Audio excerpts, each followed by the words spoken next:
The reason I chose to pick up an SRK and have it in my kit and use it when I was active duty Air Force in 2003 is because I was stationed at Qatar Air Base during Operation Shock and Awe, which is an aggressive bombing campaign at the time.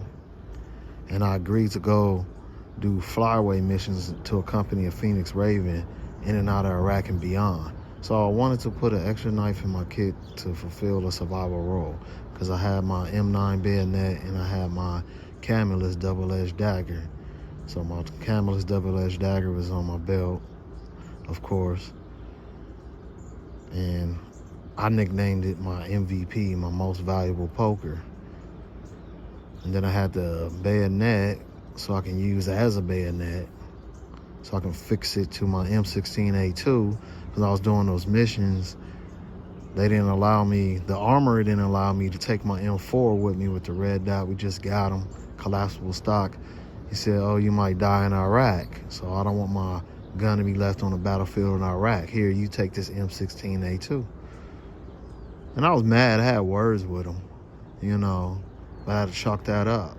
I rocked the M16A2 and I had the M9 bayonet so I could fix it to the M16A2, which is actually longer.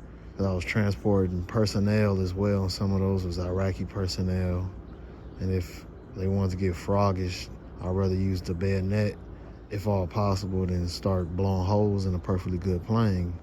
That's the last thing I wanted to do, so the bayonet was there to serve those purposes. I had the SRK in my Alice pack, due to the nature of the missions I was doing. Like, it wasn't always about fighting, it was also evading, escaping, and surviving was a part of the game plan as well. So I picked up the SRK on base, and I had it into my Alice pack for that. So I carried it with me on a lot of missions, and that was pretty much my bug out bag. So I had my SRK in my bug out bag, my M9 on my person, and my MVP on my person when I was doing missions in and out of Iraq. And then I flew from Africa back to Qatar, and I told leadership I can't continue to do flyaway missions because I didn't want to miss the Freedom Bird. And later on, actually, use cases, what I ended up using the SRK for was when I had to turn in my guns. The SRK was on my hip. I rocked the SRK every single day from that point on to fortify the base.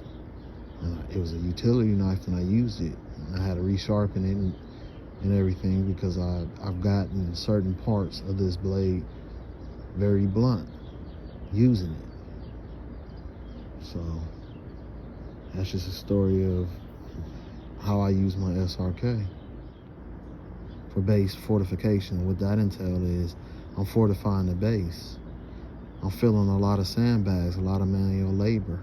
I'm reclaiming salvageable sandbags and reusing them. I'm taking out this SRK and cutting open sandbags and taking the sand inside and putting them in new bags. I'm using this SRK to cut 550 cord, to cut